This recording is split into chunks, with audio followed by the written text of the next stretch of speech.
I will talk about pastoral field schools, proximity learning for adults, so it's not primary education. And I will put a little climate change into it. You see EU and the Belgian cooperation is helping us, that's why their logos are there. Vétérinaires sans Frontières vision, I will not dwell on it, but something was interesting in the framework on pastoralism from EU. Earth, people and animal. I think there were 3 words that was used by the African Union also. We go through healthy livestock to help healthy people, so our impact is really on the people and not on the animals. Now back to the topic. Farmer field schools started in 1989. It was started in Southeast Asia, mostly around rice production, and was very successful. Later on, it was geographically expanded to different areas of the world, and thematically, so other types of agricultural production and socio-ecological conditions were taken into account. In 2001, it was brought to the dairy program in Kenya.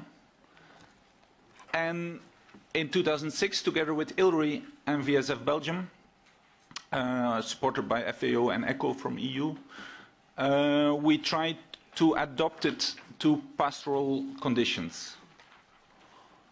Why? Reactions to drought. Even in that time, climate change was announcing, or at least climate variability was clear. A problem. Decline in food production became apparent. Change of migratory patterns was observed. Resource-based conflicts increased. What is pastoral field schools? It's a school without walls. It's adapted to the mobility of the pastoralists. Typically, there are groups of 30 to 40 pastoralists. And there is a PFS facilitator, a pastoral field school facilitator. It's one of them that is trained to facilitate learning. I will come back to that later on. So pastoral field school is all about developing people. And in fact, it's assisting developing people to develop themselves. How do we work with pastoral field school? It's a hands-on training. It is spread over a period of time, so you cover several seasons. They do comparative experience themselves. It's all done in accessible media. That means dance, theater, their appropriate ways of communication they are used to. Capacity building, it's all about capacity building, participatory learning approaches. It should merge, and it does merge traditional knowledge with external new information. And it's, as I said before, it's not only about livestock, it's about livelihoods and a proper system analysis. It's, yeah, I think it's a Chinese proverb.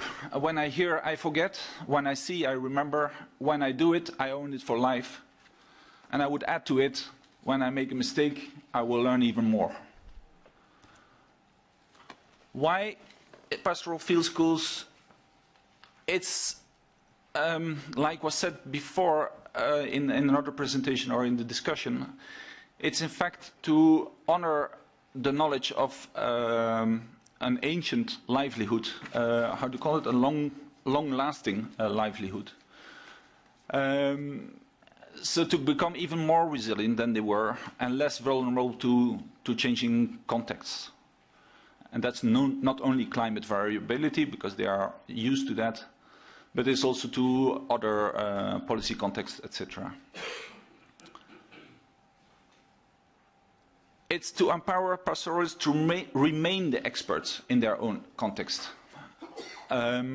We agreed they are the experts, so facilitation is only to make sure they use their knowledge to the optimum. And it's also to assist pastoralists in their communities to appreciate their own traditional institution. They do it, but sometimes what we call modern way of life sometimes forget that traditional institutions had their right to be. The principles, it's facilitation, like I said, it's not teaching. There's no teacher. If you see, if at all there is a teacher, it's the facilitator who's sitting.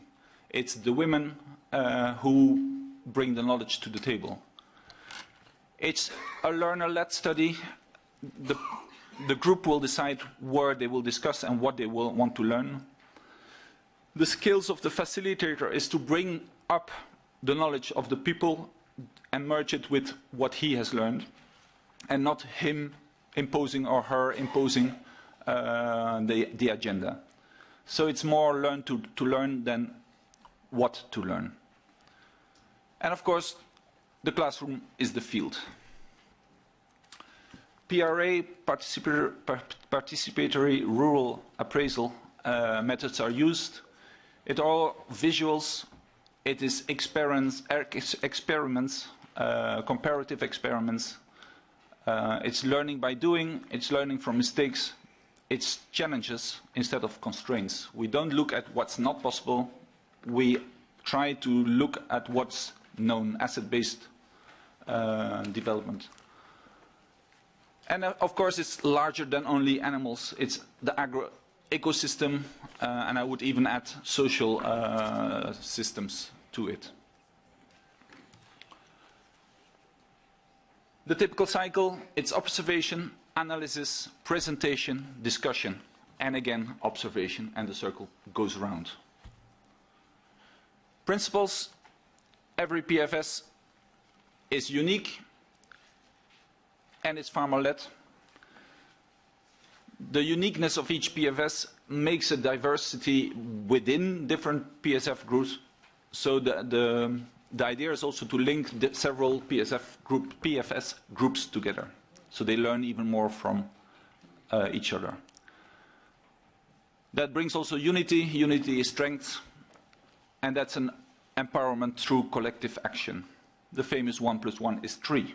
Not all is mathematics.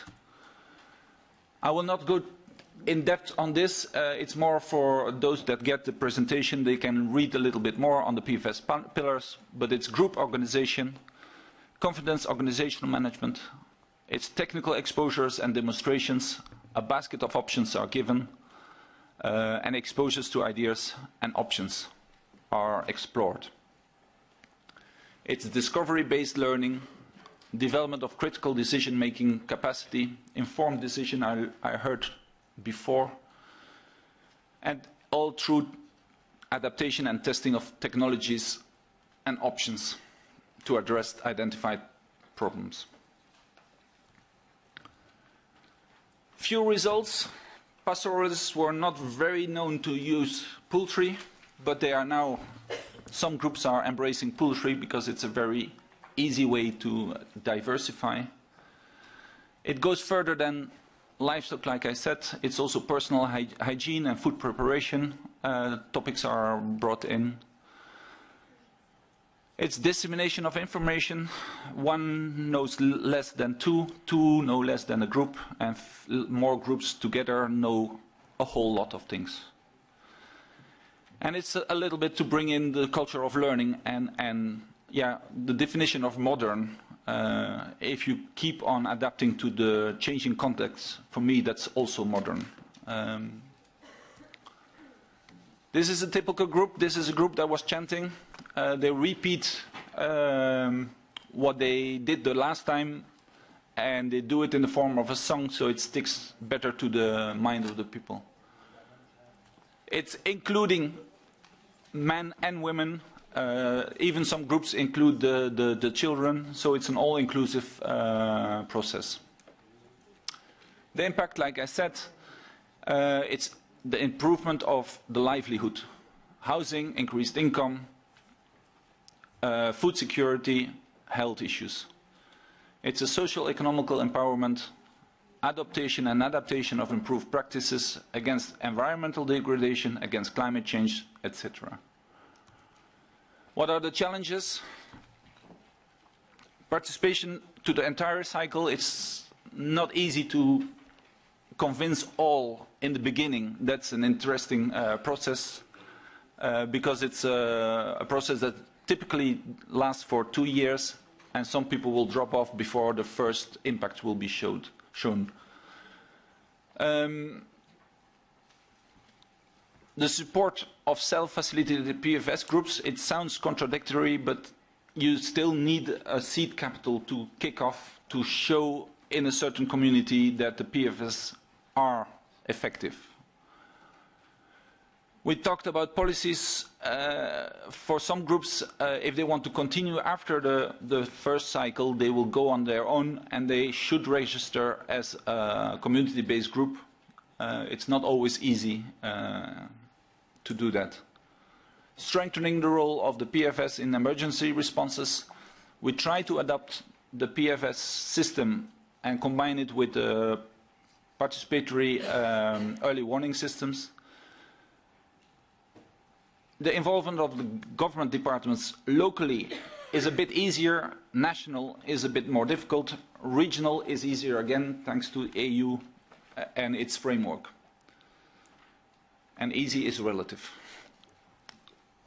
And of course, like always, budget for replication, budget for rollout. Once it was innovative, now it's not innovative anymore, so there's no funding for it. I had 2 minutes. I think I stayed within 1 minute, so I will stick to this.